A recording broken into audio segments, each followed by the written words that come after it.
Oh, baby, it's Tuesday night.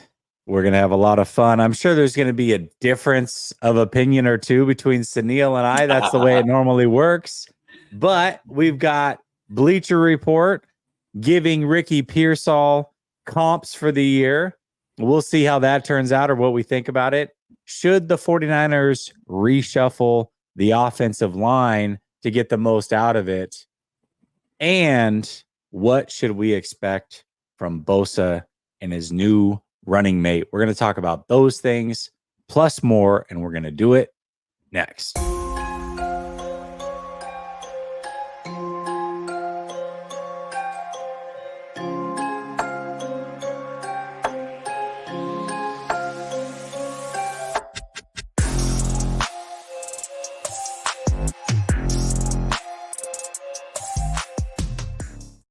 All right. Welcome back to Last Second Sports, where we are giving you our take down to the last second. And it's Tuesday night, which means I got my guy, So Real, Sunil, in the building. What's up, Sunil?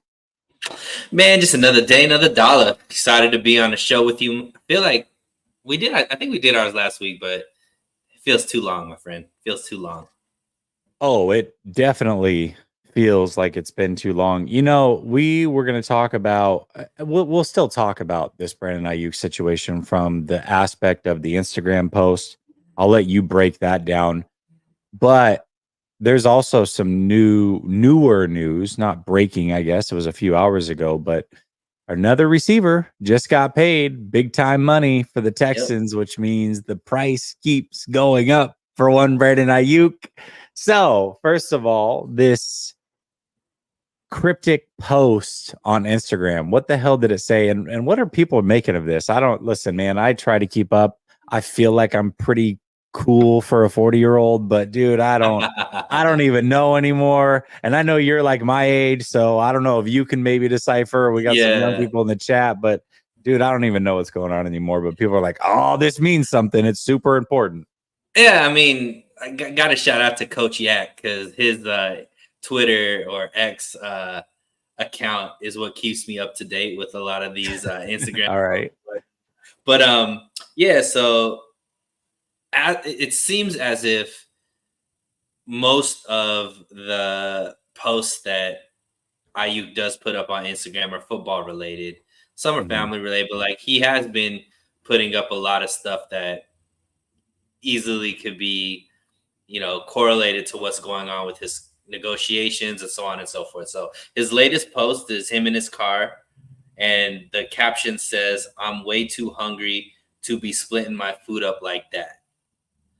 So it could be anywhere from a random line from a rap song that he just heard that he thought was really cool to the Debo route. The Debo route. No, it's just music, bro. It's just music. And then I'm requesting a trade next week. All right. Or it could be, obviously, what most of us think it is, he doesn't want to, he's not looking to take any hometown discounts.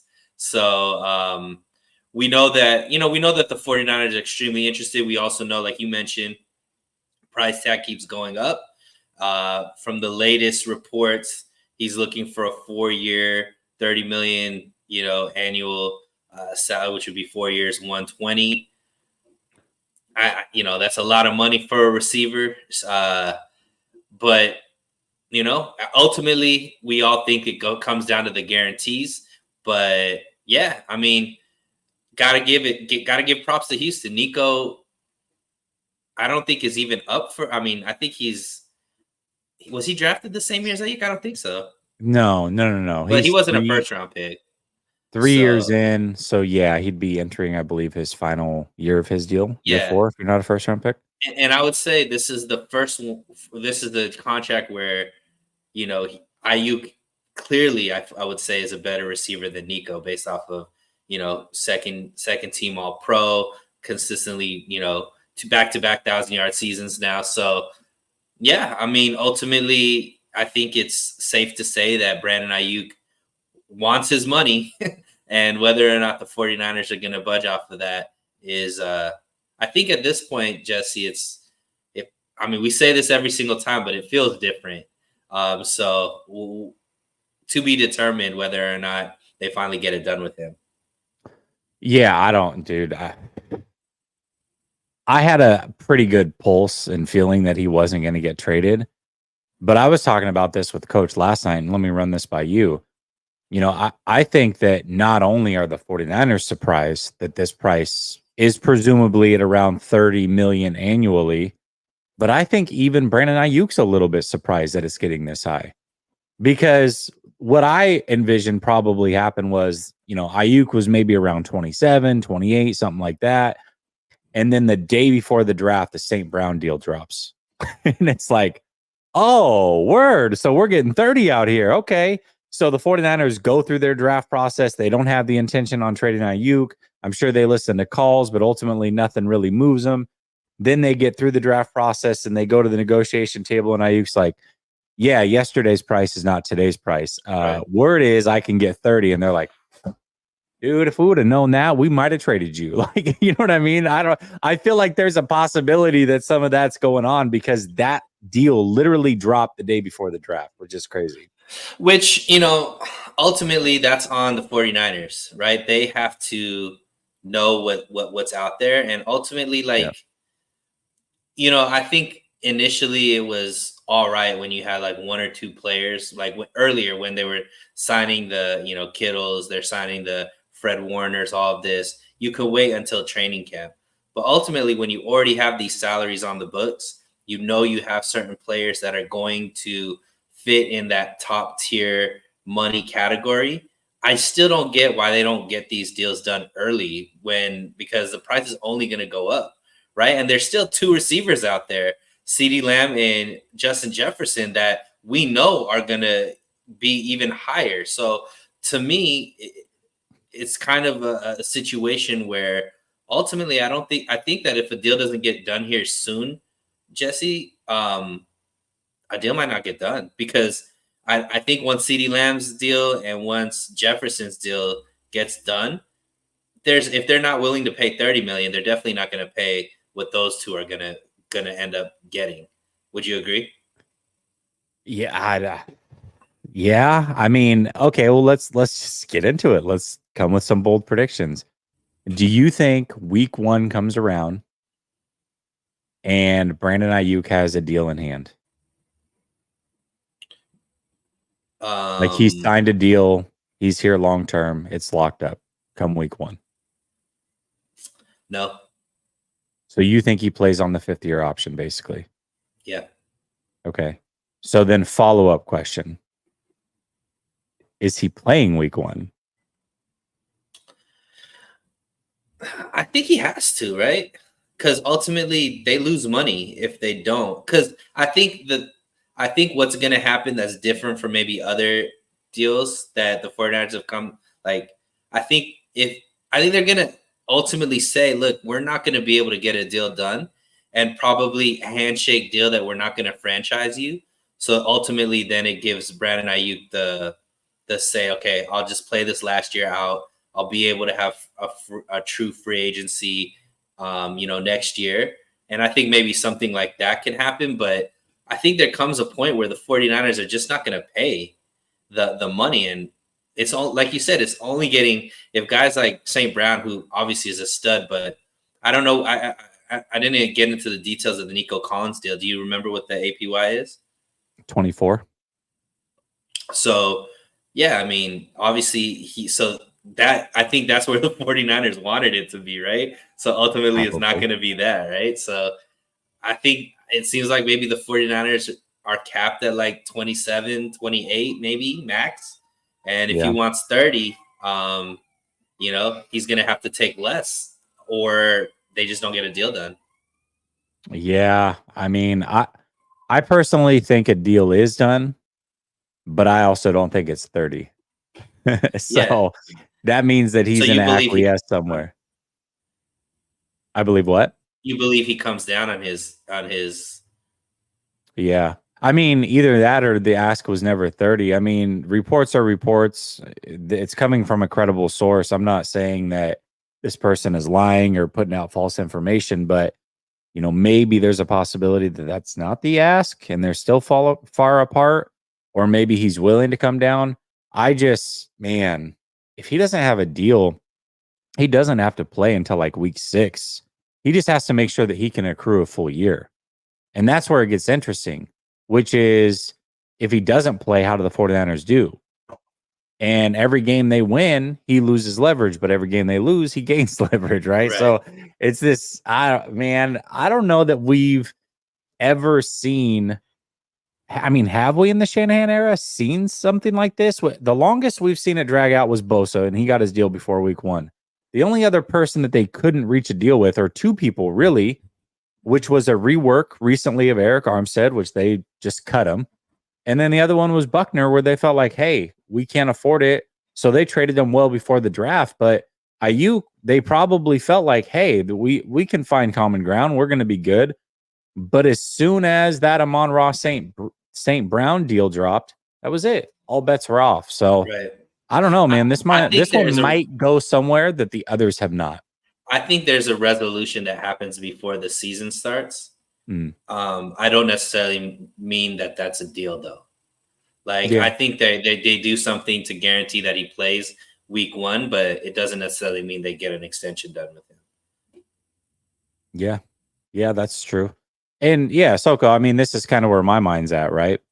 Maybe he gets an APY that's a little bit smaller or less than 30, but the guarantee's more, which is really what's important. You want more guaranteed money.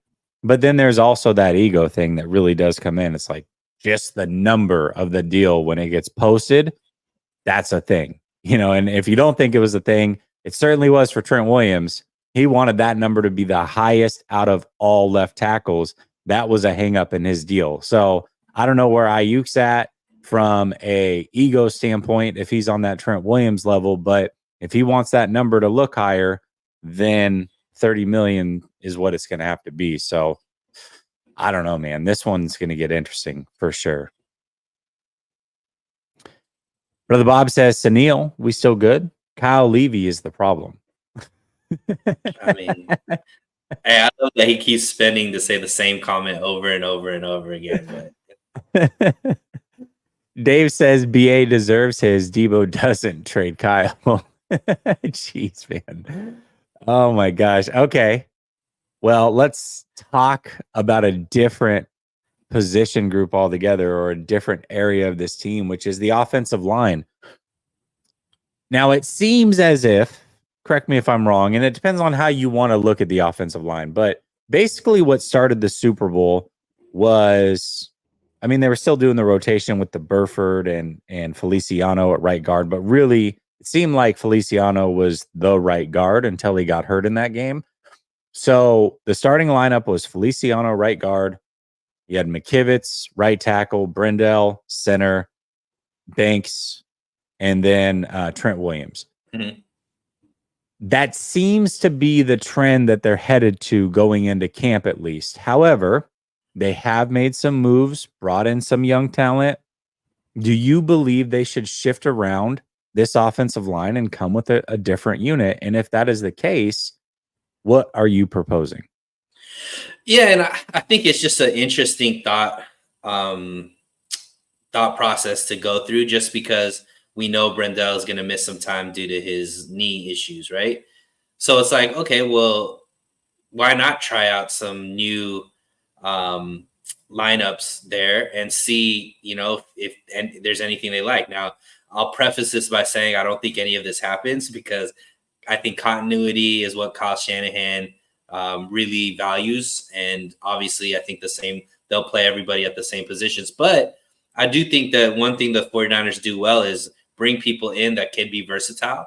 And he has some guys there that have played at a high level at different positions, right? So what I would propose, what I think would be interesting to see out there, is a lineup where it's Trent Williams at left tackle, Aaron Banks at left guard, Feliciano at center, Pooney at right guard, and then Burford at right tackle.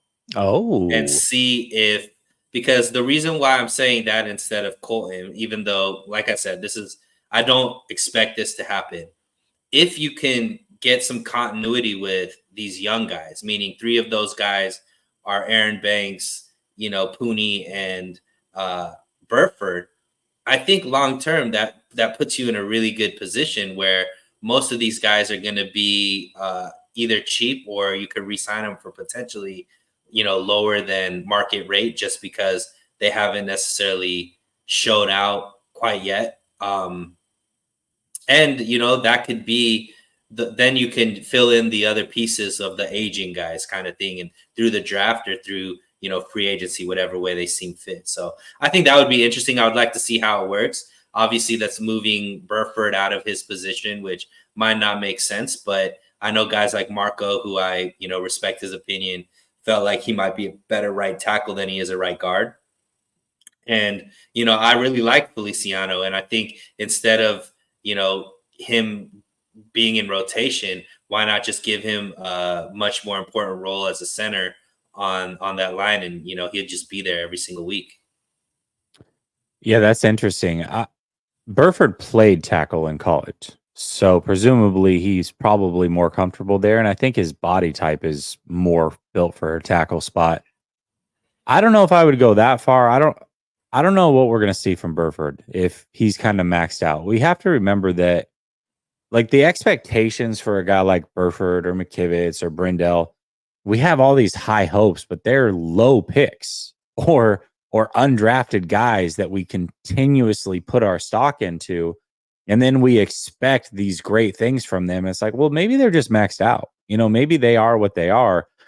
So I don't know about the right tackle thing, but I'm definitely with you when it comes to Feliciano at center. I think that would be an upgrade. He said he's a better center than he is a guard. That came out of his mouth last year before he was fully ingratiated with the 49ers. So I think that would make sense to put him there. I think he would be an upgrade over Brendel. And then I think Pooney, man, I mean, between him and Burford, or however they want to swing it, I would hope either Burford's good enough at this point, or Pooney, being a guy who played a lot of college football and was drafted in the 3rd round, is able to start right away. I mean, I don't think that is too much to ask for a 3rd round pick that did play as much football as him. So, and then from there, you can figure it out. Like, okay, well, if Burford's not the starting right guard, maybe he can compete at right tackle. I'm fine with it. But I do think that it starts with Feliciano at center, and whatever they do from the right side over, I'm good with as well. Just let the best man win. Yeah. I think it's interesting. I think, you have a kind of blessing in disguise, I guess, silver lining, that it kind of opens it up because of what's going on with Brendel. So I think they should, but, ultimately, if you ask me who I think is going to be week 1 starters, it's going to be all the same guys.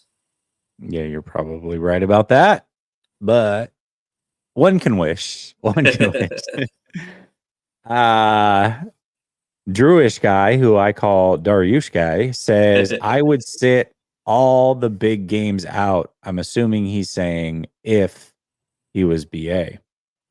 So week 1 you're sitting, and then you're back, and then you're sitting again.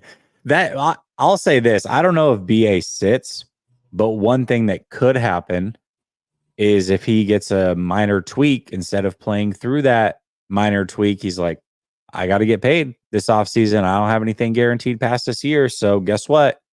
I'm not playing unless I'm 100%. And I think that's where things can kind of get sketchy with the 49ers and trying to win and meet those Super Bowl aspirations, where you had everybody in the foxhole ready to go last year. Now you'll have certain players possibly making business decisions that they wouldn't normally make if they were fully locked down or had guarantees. So I think that's something to look out for from BA if he doesn't get his deal. I mean, that's a lot. That's BA's risking a lot there too, because he's banking on he has enough film where another team is going to be willing to pay him off of not his last year of production, right? So that's I don't know I don't know if there's been a scenario where that's worked out for a player. So yeah, I think outright sitting out, just, hey, I'm not going to play unless I get a new deal, versus, hey, I tweaked a hamstring, I'm out, I'm going to miss 3 weeks, is different. You know what I mean? It's like, I had a tweak. Yeah, but I'm and saying, then I like, produced in the games that I was there. Have we seen that though? Have we seen a player go out and get, because he's looking for top 10 money. So I don't think guys like us, I believe he's a top 10 receiver, but I know if I say that, it's not everybody agrees with me. It's not So universal. Yeah. yeah, so I would assume that that if he plays, hey, I have an injury or a lingering injury or something like that, that might affect him in negotiations. So I think that it's more. I think that if the 49ers decide we're not going to franchise you, like if they give him that, hey, we won't franchise you, um, I think BA goes out and tries to put up the best numbers that he can put up, because ultimately that's what's going to get him the money that he wants. Yeah, I mean, one can hope. That's what makes BA so likable from the fan base is he does work his butt off and he does try his hardest every play, not just every game, every play. But then there's that flip side too, right? Like not every team requires you to be this sweet blocker either. Like, does he start making? I don't know. I just feel like you're leaving it open for possible business decisions to be made that Right. aren't necessarily there or haven't been necessarily there. But then the flip side of that is, to your point, he's not a consensus top 10 wide receiver. Some people have him there, some people don't. So how does that play into things? It gets And interesting. I think, not seeing a lot of receivers leave the Kyle Shanahan system and go out there and produce at the high at a clip as well can go against them as well, right? So I don't think Ayuk is what's it called?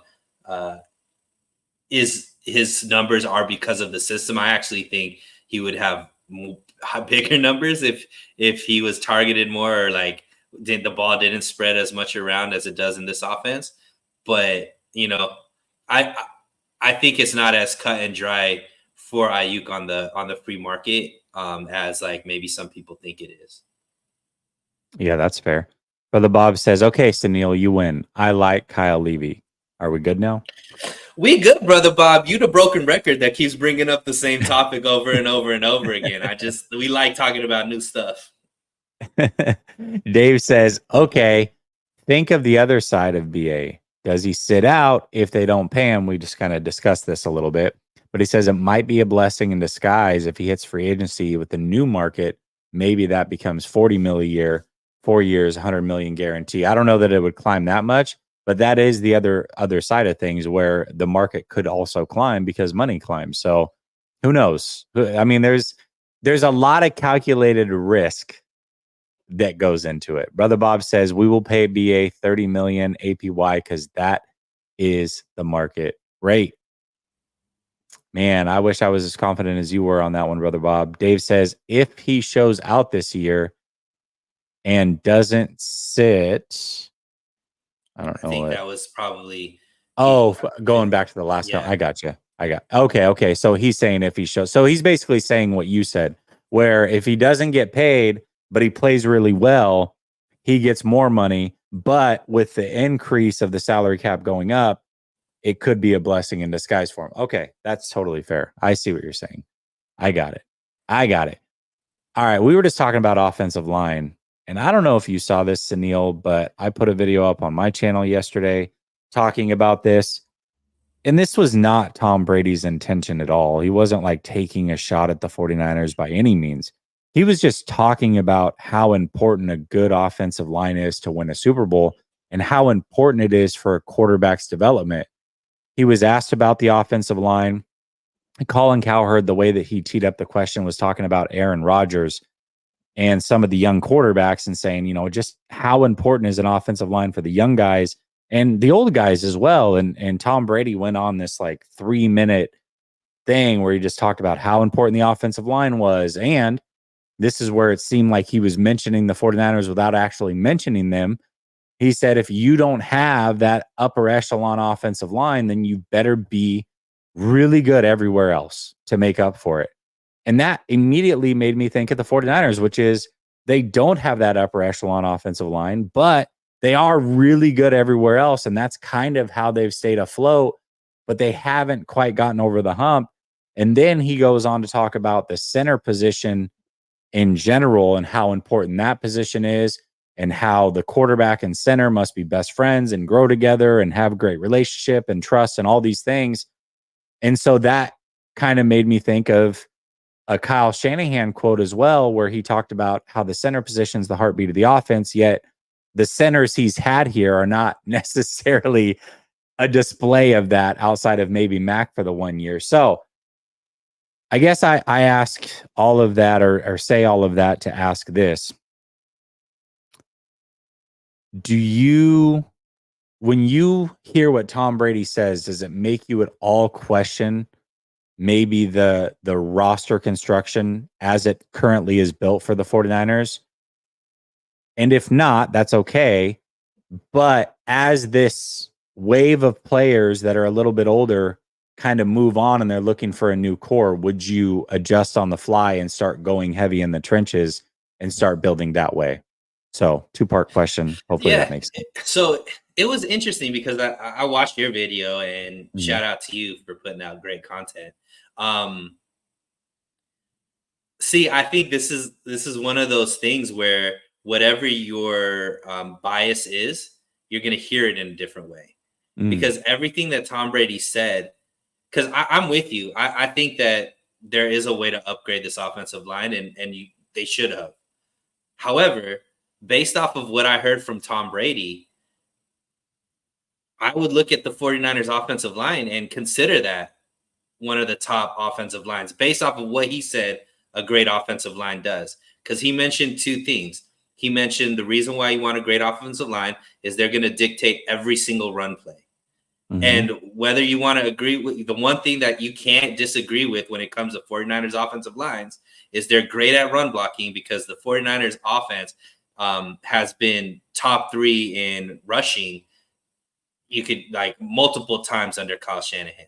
So that was the one thing that he talked about, why the offensive line is great. What is the impact of a great offensive line? And the second thing was giving your quarterback clean pockets and enough time to throw the ball.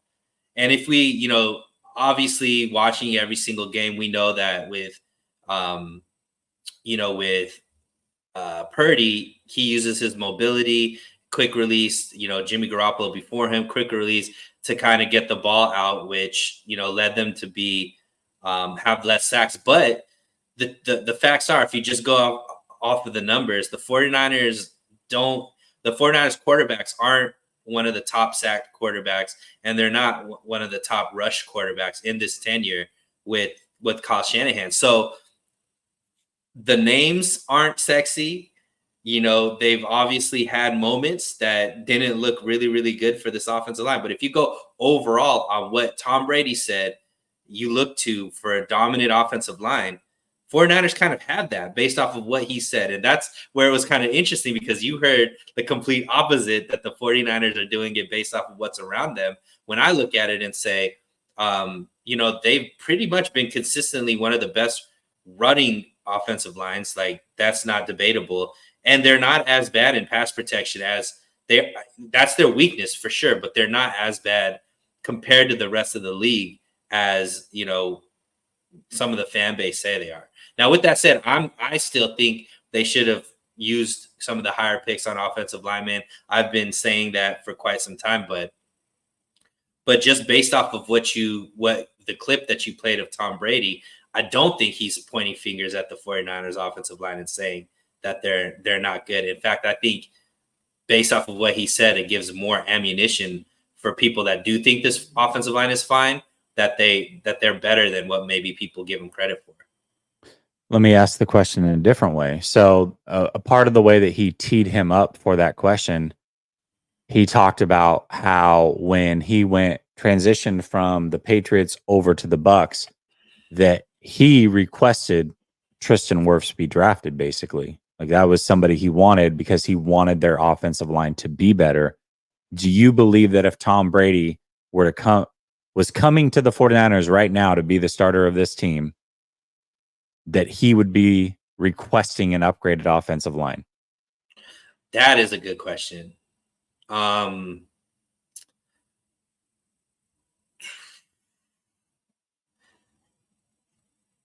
don't know. It's hard to say. It is. It's hard to say. It's hard to be in his mind. Yeah. Because what you said makes a lot of sense. But when I think about it from the aspect of what would Tom Brady actually do if he was coming here, I think he would want improvement on the offensive line. So here's why it's hard for me, because I don't think every single quarterback can play behind this offensive line, because I do think you having a quick release is imperative to work in this offensive line, to work in this offensive system. Let's just put it that way. So I don't think you can just pull every quarterback and they're successful behind this offensive line. Now, the last year of Tampa, Tom, I don't think, if that's the version that we're getting, absolutely he needs a better offensive line, because he has no movement in the pocket whatsoever. But, initially when he went to Tampa and they won the Super Bowl, he's still relying on his quick release and his ability to move in the pocket. He still had that to a certain extent. And I think that this offensive line is geared, this type of offensive line, he could be successful behind. And then he has the plethora of weapons that, he has as far as receivers, tight ends, running backs, that I don't think he would be that concerned with it.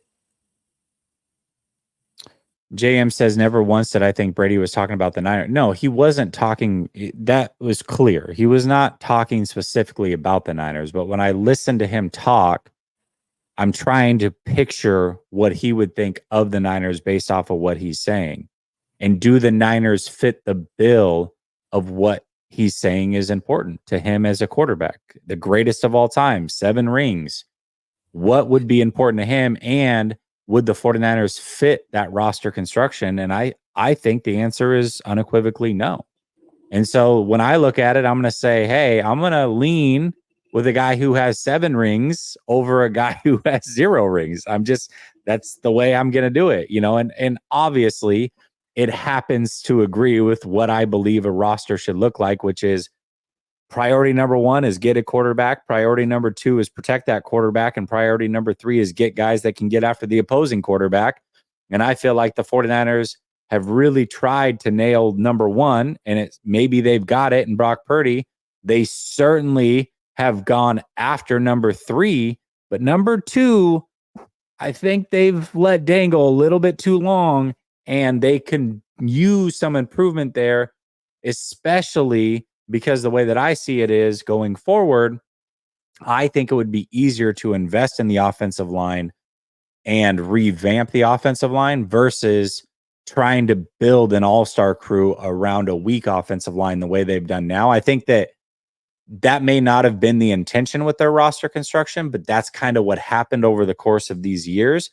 But now that some of these guys are going to start falling off over the next 2 years, the Debos, the Kittles, the CMCs, the what have you, instead of trying to replace all of them with more great players at their position, why not try to just beef up the offensive line, protect Purdy, and allow him to just camp back there as long as he can and allow receivers to get open? So I think there's multiple ways that you can skin a cat, but I'm trying to look at what Tom Brady's saying and reason with what the 49ers have and say, okay, how does this match up or how does it not? He certainly was not talking directly about the 49ers. That much was clear. Yeah. And I think, once again, I think it depends on the bias you go into it, because he also mentioned you're not going to be a competitive team consistently year after year unless you have a top tier offensive line.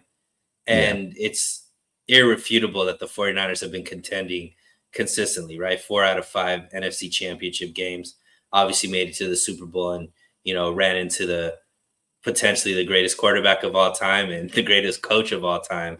So there's that. But yeah, I mean, I could see how people that want to point and say this offensive line is weak, that, Tom Brady says that. I could also see people that think that this offensive line is fine use that same interview to show why this offensive line is actually good. Yeah. Lee, is this a question for the 49ers? This is probably a rhetorical question, right? No, they clearly didn't draft like it was much of a need. Why they didn't draft like it was much of a need, I don't know. That is the $1 million question. I think if we knew that, then we probably wouldn't be talking about the offensive line much at all. All right, let's switch to the other side of the line, the trenches. The third most important thing on my list, Let's talk a little bit about Bosa and Floyd and what this tandem can produce. First of all, do you agree with this statement here, which is this is the best rushing tandem that they've had since Bosa's rookie year opposite of D Ford? Absolutely. I mean, this is the first time since Bosa has been quote unquote Bosa that he's had another guy that's gotten double digit sacks in the league consistently, right? So yeah, I think that's something to be very excited about. That there's somebody that can win one on one, that has shown the ability to, put up double digit sacks. I think last year wasn't he? Was he at double digits last year? I think he had 10 If last he year. wasn't, he's sat between like 9.5 and 10.5 for 3 straight years. He's like right Yeah, there. yeah. So absolutely, I think outside of D Ford and Bosa's rookie season, this is the best combination we've had. Yeah, I agree with that. And not only from a standpoint of production, but also a standpoint of how that production gets done. Because I believe like there's multiple different archetypes for pass rushers. Like there's guys that are heavy and they bull rush to get to the quarterback. There are guys that are very quick and just beat you off the line like Hassan Reddick and get to the quarterback. Then there are your technicians like a Bosa who uses every move in the book to get to the quarterback. I've always felt since we saw D Ford here, and it was such a short stint, unfortunately, but when he played, there was a massive difference of when he was playing and when he wasn't. That the perfect archetype opposite of Bosa is that pure speed rusher. And that's what you get in Floyd. And so it's not just that he's productive, but it's how he's productive. So now you've got essentially your speed rusher opposite of your technician. And I think that's the perfect archetypes to be together. So I think there's multiple ways to look at it and say, yes, this is the best. But now that we agree that it is, the question is what are the expectations? Because you are talking about Floyd, who is a 10 sack guy almost every year. Bosa in a down year had 10.5 sacks, but now he's the highest paid edge rusher in the league. What would you expect as far as a sack total from these two combined, assuming they play 17 games? Yeah, I'm looking for 25 and above between the two of them. I think that's a realistic number. And I think there's potential to even get to 30 between the two of them, depending on how good Bosa can be. But anything less than 25 to me, Jesse, would be a disappointment. Would it be uncivilized? It would be uncivilized. Only a few nerds in the chat are going to recognize that one. Okay. I agree. I think 25 is probably that number. I think you're probably arriving at the 25 saying Bosa's got to get to 15. Floyd's got to hold, serve, and get to his 10. Or maybe he gets to 9.5 and Bosa's at 15.5. And again, sacks are not everything, but they are something. They are very important. And if Bosa is going to make the kind of money that he's making, he's going to have to be able to get home at a much higher clip than 10.5 sacks or whatever he had last year.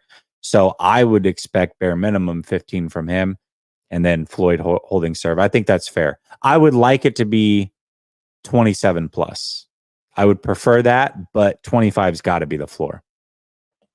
Yeah, I agree. And I think it's possible, and potentially they could even help one thing that I think this tandem has that first tandem didn't have was a better secondary. So I think this secondary can maybe help them get some more production as well.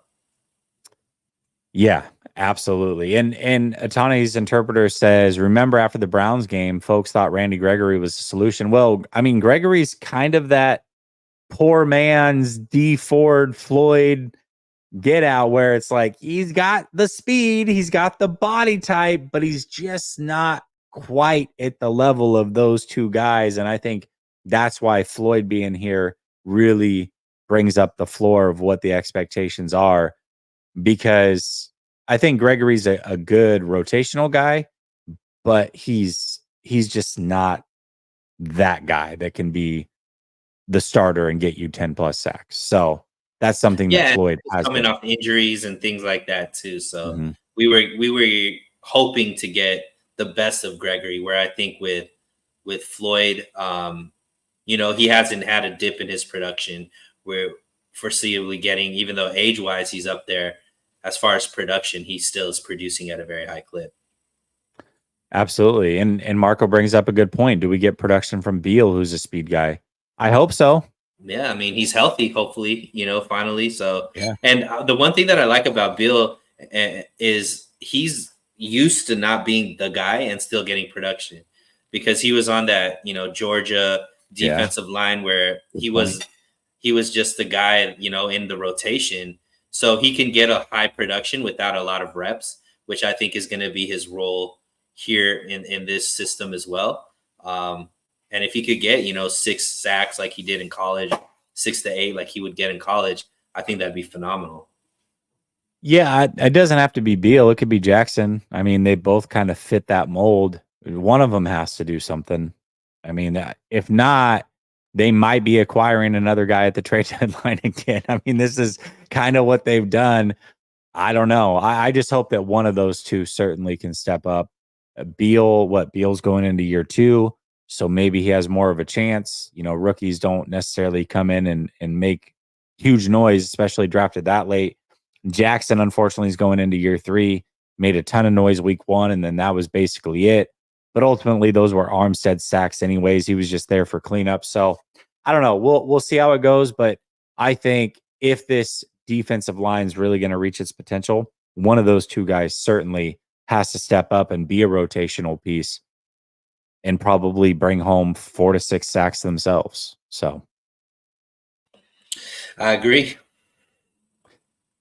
Kendrick Lamar says, "Hey Jesse, I'm a Hawks fan. I have a question for you. Are you worried about the Super Bowl hangover? I know when we lost that Super Bowl to the Patriots, that to me that was the beginning of the end of Pete Carroll." Ooh, that's an interesting topic. I don't know, man. I don't know how to quantify a Super Bowl hangover. I really don't. And so it obviously exists because these teams that lose Super Bowls for the most part, unless you're Tom Brady led team, they don't get back the next year. And the Chiefs, even with Patrick Mahomes, very close, right? But I think they ended up losing to the Bengals the next year, if I'm not mistaken. So it's like, man, it is really, really hard to get back there. I don't know if I'm concerned about the hangover as much as I am just the league kind of catching up. Last year was a perfect opportunity for the 49ers. The NFC was down. Hell, the Chiefs were down. I don't even think that on paper they were near the best team in the AFC, but they made it out of the AFC, but they made it out of the AFC and still won a Super Bowl. And that was coming in banged up, tons of injuries in the trenches, and they still found a way. So I just don't know how the 49ers go back, do it again with a NFC that has gotten better and the Chiefs presumably getting better. And that's assuming the Chiefs even make it back themselves. Some of these other teams in the AFC are absolutely incredible. So that would be more my concern, more so than just like this mystery hangover that I don't know how to quantify. Yeah, and I think if we see the beginning of the end for Kyle Shanahan, it's not going to be the Super Bowl hangover as much as just losing a lot of talent due to not having a cheap quarterback anymore, right? So Yeah. it could be that. I think, for all of the talk about a Super Bowl hangover, I sent you the interview. I don't know if you got a chance to look at it. Logan Ryan was Mhm. on Colin Cowherd as well, talking about the culture with the 49ers and how they felt about losing the Super Bowl and what his beliefs are about where the 49ers are going to go this season. And that's a guy who, has won multiple Super Bowls with the Patriots, knows what a culture looks like, knows what, the habits of a Super Bowl caliber team is. And he had nothing but positives to say about the 49ers and that he believes that this year is a year that they're going to go get it. And I think from being inside of that building, seeing guys like Bosa and Debo show up to voluntary training camp in the shape that they came in, being there as the leaders and whatnot. They're not acting like they have a hangover. Let's just put it that way. They're still looking motivated. I still think they have all the talent in the world. And, I think there's more people on this team that are determined to get over that hump than that are, going to just wallow. I think the only thing that holds them back, honestly, Jesse, is not going to be anybody in the NFC. It's just going to be injuries. If they are relatively healthy, I don't think there's a team in the NFC that can match them, in a 4-quarter game. Yeah, you may be right about that. I'll say this. Obviously, Logan Ryan knows what a Super Bowl winning team looks like, at least from a motivational aspect. And I love hearing that. But what I think we overlook a lot when we hear those things is the 49ers are not the only team out there that does this, right? That is doing things the right way to go win a Super Bowl. Obviously, otherwise they would just be winning Super Bowls.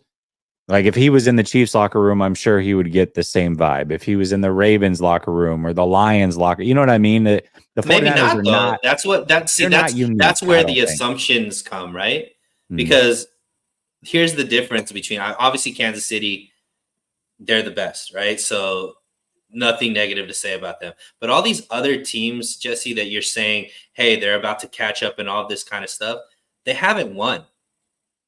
They're just the newest thing. The Lions, Green Bay, all of these teams, they aren't 4 out of 5 years in the NFC Championship game. They haven't been to the Super Bowl 2 years. They haven't had that consistency in winning.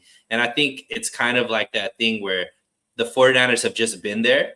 So it's just like you diminish what they're doing, and you're always excited about the next guy up type of thing. And I just don't see it. I think that a lot of those teams are getting better, but until they consistently win, you got to give it to the 49ers as far as who is more likely to get the win. And that's just the way that I see it. It's just, I think everybody's so down on the fan bar. There's a portion of the fan base that's so down on the team because they haven't been able to get it done, that they just think that, okay, well, then some other team is going to be able to get it done.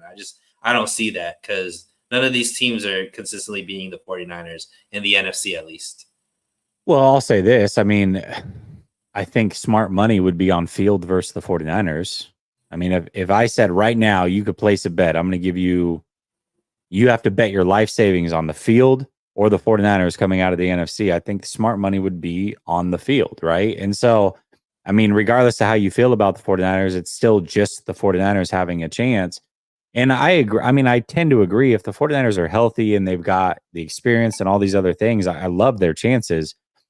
I guess the point is that one thing that you said throughout the course of that, which is really all I'm saying, is just that these teams have gotten better on paper. Now, how does that translate? I don't know. We'll see. I mean, every year is different, but they've certainly improved on paper, and that's all you can do at this point. The only championship you can win at this point is paper champion, right? You have to actually put cleats on turf and make things happen. But if the best you can do, like there's that saying, like you can only play who's on your schedule. Well, who's on the schedule right now is like winning in the draft and free agency. And that's what some of these teams have been able to do. We'll see how it plays out.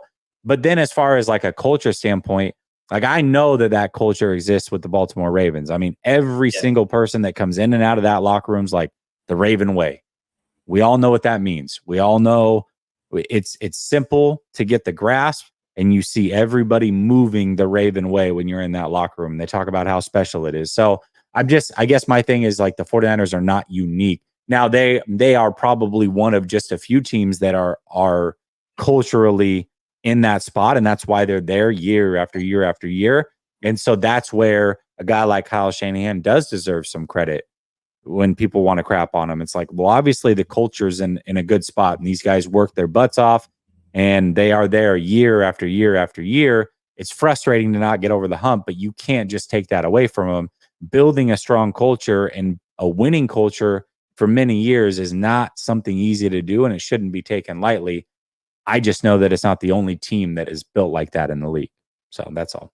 Yeah.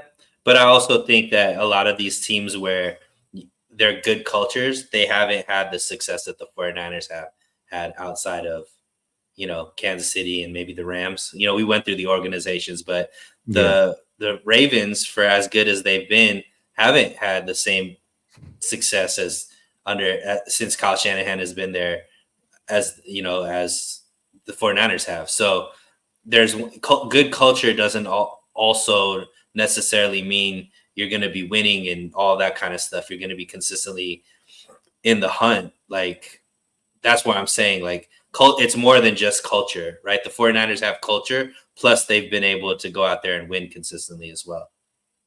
Yeah, one thing you mentioned too, back to that last question about Super Bowl hangover, is you said, hey, I don't know if it's as much the Super Bowl hangover that would be the decline of Kyle Shanahan, but one thing that might be the decline of Kyle Shanahan is a quarterback that's getting paid a lot of money.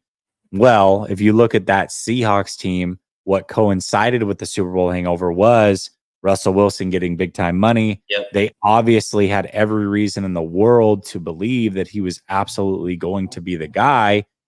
That didn't necessarily turn out to be the case. And so that put them behind the 8 ball, and they were just never able to duplicate it. So, yeah, I mean, I think that probably was a bigger reason as to why Seattle wasn't the same team, because they lost all that talent on defense and then they relied on Russell Wilson. And we'll see long term what that looks like with Brock Purdy if the assumption is he's going to get paid. What's scary about that situation, Jesse, is I don't think anybody thought Russell Wilson wasn't the right guy. Oh, for sure. You know what I mean? Yeah. So to have the right guy, quote unquote, and he couldn't get it done, it scares you, because I don't think everybody hands down has the same confidence in Brock Purdy as they had at Russell Wilson at that time he was getting paid, right? And we've only seen one quarterback that's been able to do it, and his name is Patrick Mahomes, right? Other than that, all of these other quarterbacks have been, relatively lower cap hits than what, Purdy is going to be in the next couple of years. Yeah. Brother Bob says, wait, Reed is not better than Bill Walsh. Come on.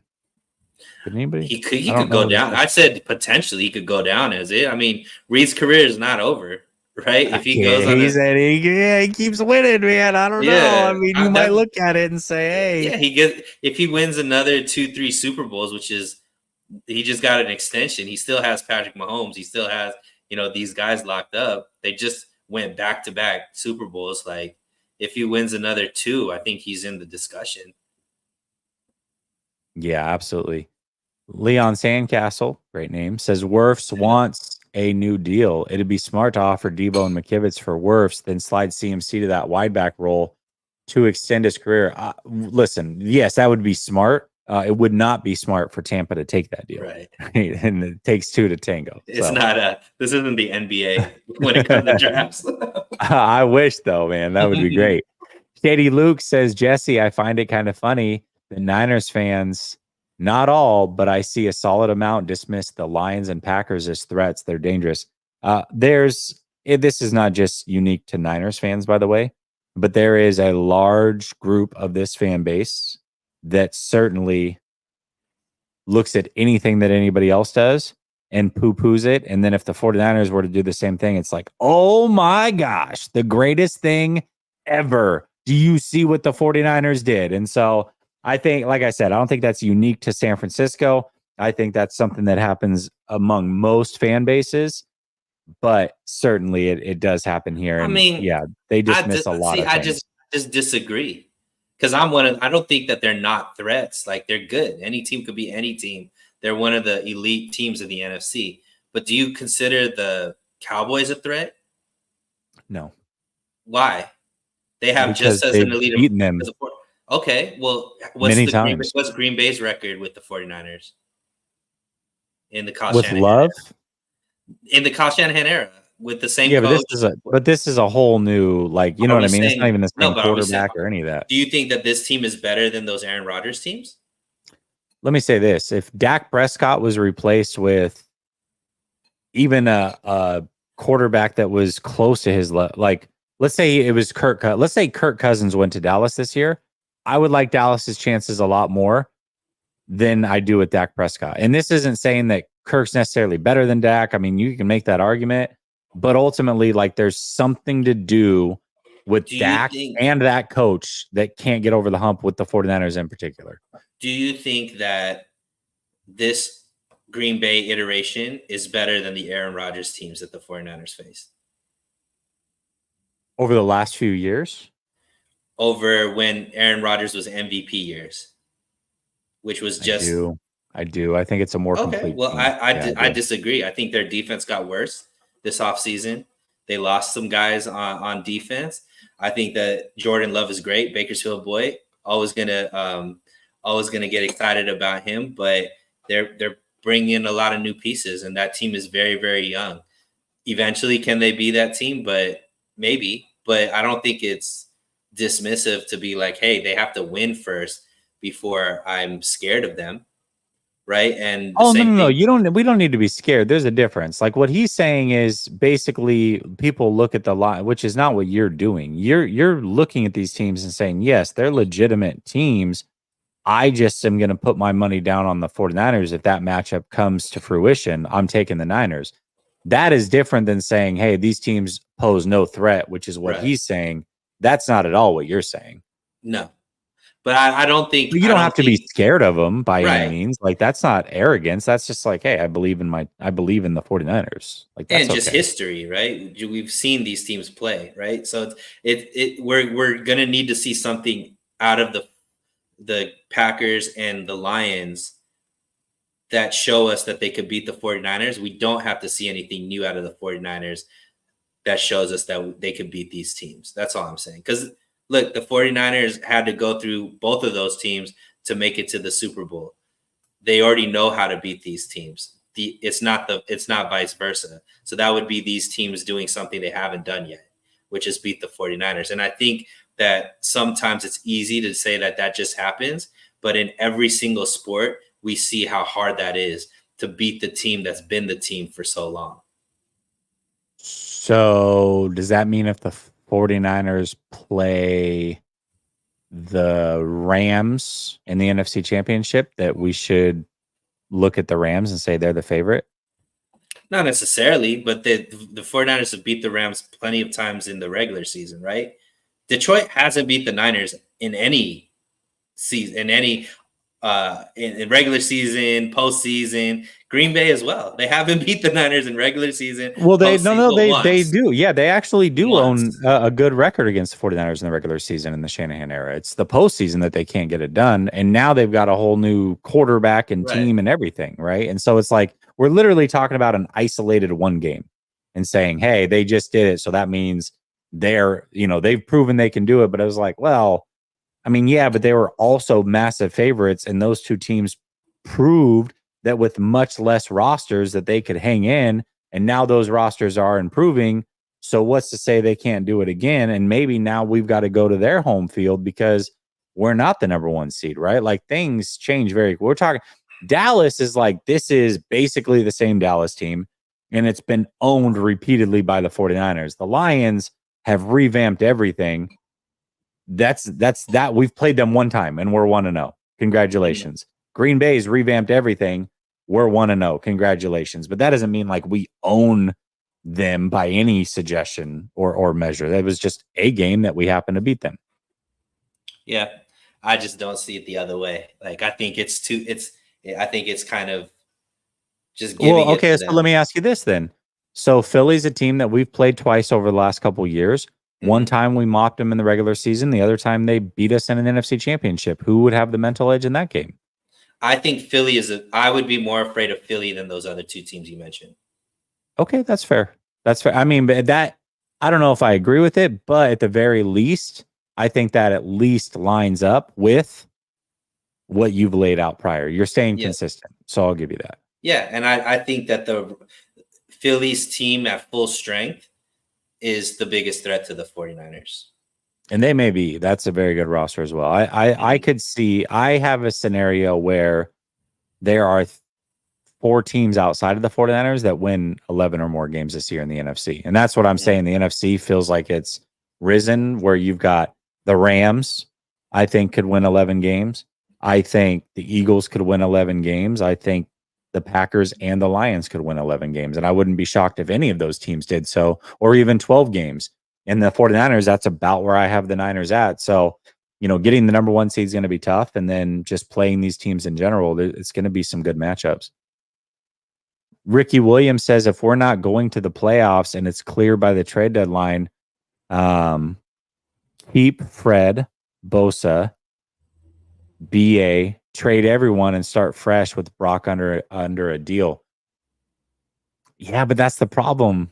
Like, we've seen that before too, where the 49ers were 3-5 at a deadline. They go and add a piece and boom, they're right back in it. So I think the only way they're not in it is if Brock Purdy goes down, or maybe a CMC goes down or something like that, and they can't replace him with anybody who's close to it, right? Which that'd be really hard to do. Like, you've got a starting level quarterback. Replacing him at week 4 is not going to be an easy task, and replacing Christian McCaffrey week 4 is not going to be an easy task either. You know what I mean? So, dude, that if Brock Purdy gets injured this season, Bosa, Trent Williams, any of those guys, actually. No, that's probably a topic for another show. We could go off on this. Like, could there be a worse thing that happens for the 49ers? Is Brock Purdy going down, not just for on the field, but the decision to make next season? Oh, that would be, yeah. You're opening a can of worms with that one. That's a great point. Point. So, yeah, I don't even want to talk about that. Actually. We don't even want that. Let's not. Okay. I'd rather not. Thanks. All right, let's talk about this Ricky Pearsall prediction from Bleacher Report. Now, Bleacher Report didn't just do this with Ricky Pearsall. They did it with all the first-round wide receivers. And they basically just went through their numbers and what they expect from them this year. And I don't think they're that crazy with this. They said that Ricky Pearsall, they're predicting to have 24 catches, 283 yards, and 1 touchdown. So first of all, do you think they're way off in their prediction, or do you think they're roughly in the wheelhouse? It's hard to say. I think there's a remember Jennings had 19 catches last year. Yeah, well, that's what I'm saying. He was the third receiver. There's a scenario where they could be spot on. There's a scenario where they could be way off, and there's a scenario where they could be way off in the other direction. Like, he doesn't even get those numbers because we don't know what his playing time is going to be or how much opportunity he's going to get on this roster. Let's say a Debo goes down for a significant amount of time. We can't predict that. Yeah. Yeah. Then those numbers he probably breaks those numbers, right? If this if these receiving core stays healthy the whole season, it might be tough for him to get the opportunities to get 24 catches and those 300 yards or whatever. So it's really tough to say because I don't think he's right now. I don't think he's going to be judged based off of this season by the 49ers brass. I think he's more for sure needs to pop off next season when they make a decision with the BA or Debo, because I think both of us agree they're both not coming back next season. It's going to be one or the other type of situation. And then Pearsall is going to slide into that second role per se. Well, and at the very least, we know Jennings probably won't be back. So at the very least, like, he's going to, even if BA and Debo come back, then all of a sudden the floodgates open, so to speak, as far as what his production could be, because now he's on the field 70% of the time or what have you. So, and I think there's a scenario where those guys are all here this year and relatively healthy, and he could still get to this point, depending on what the 49ers want to do. Do they go with more of a 5-wide look? Do they go more empty sets? Do they mix in 3 receivers at a time? And, knowing that Jennings is probably not going to be back, they don't really care to drive his value up for any reason.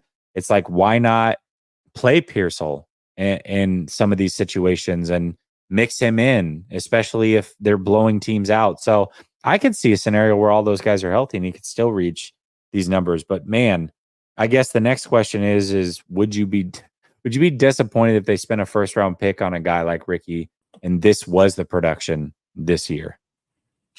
I mean, no, because I see the long game. I know why they got him. Like, ultimately, I think he was, top 40 type pick from a lot of the what's it called, draft boards that I've seen, and they got him at 31 Mhm. because they believe that he's going to be, a really good receiver in this league. And yeah, I mean, it's disappointing in the sense, it would be disappointing in the sense that potentially they could have got maybe a different player that made an impact more this season. However, I would judge this based off of 2 years from now, 3 years from now, where Ricky Pearsall is at. And I don't think it's going to matter what he did in year one if he goes off and he becomes, an all pro receiver, which I think he has the potential to do. One thing that Kyle Shanahan does well is in the first and second round, he picks good receivers. Like, so the 49ers have done well with that. I'm gonna say I'm not disappointed, but for a different reason. More so because I kind of expect it. And my whole frustration with the pick was he's probably not going to get to contract number 2 with San Francisco. He's not going to be super productive year 1 just because the opening is not there for him, which means the best you're going to get from Ricky is 4 good years. And you spent a first round pick on that. So for me, I won't be disappointed. It's more of like I kind of expect it, and not because he can't play or he wouldn't be any good if he was put into that situation, but more so I just don't expect for those openings to be there barring injury. And I'm certainly not going to predict injury. So I'm just going to assume that this is roughly ish what his numbers will look like. And hopefully he produces for 4 years and then he's gone because he'll be 29 and they're not going to pay him. So, Yeah, we'll see. But in those 4 years, if they end up getting a couple chips, it wouldn't matter.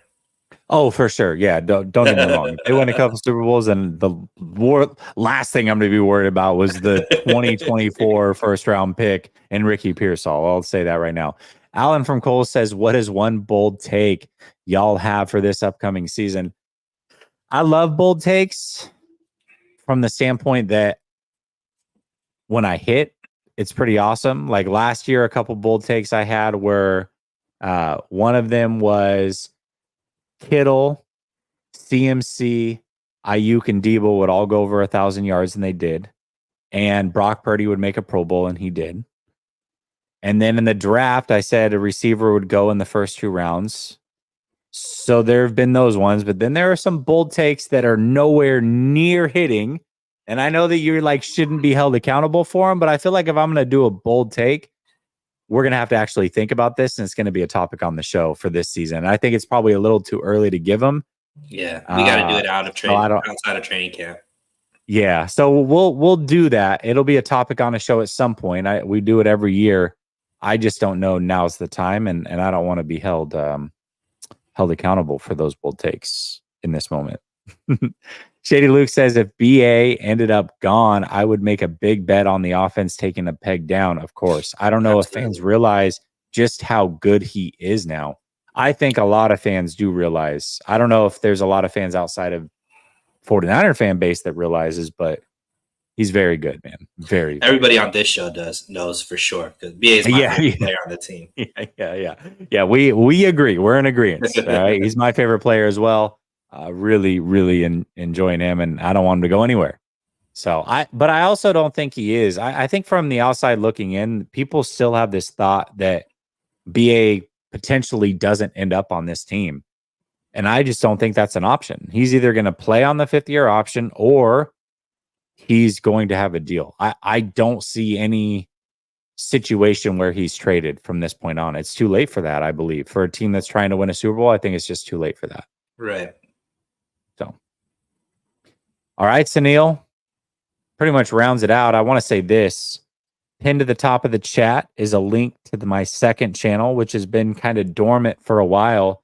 That being said, I'm taking a new approach with it. Instead of just cut up videos and talking about one-off things, I'm going to go live over there. And I think Coach is going to be joining me most of the time. We're going to kind of venture into it together and just kind of get off our takes as far as the whole NFL goes and not just 49ers. You know, I love talking 49ers, but I do enjoy the NFL in total. And I think a lot of people here, you guys are hardcore fans. if you're here at this point in the offseason, you probably also enjoy the NFL. So if you could go over there, subscribe, tap in when we're live, show some support, that would be awesome. Greatly appreciated. Sunil, as always, thank you so much for joining me and coming up with amazing topics for our show on Tuesday. We'll be back at it then. And until tomorrow. Wait. Shady Luke says he would pay BA $30 million. By the way, he's a Philly fan. So for what it's worth. All right, y'all. Peace.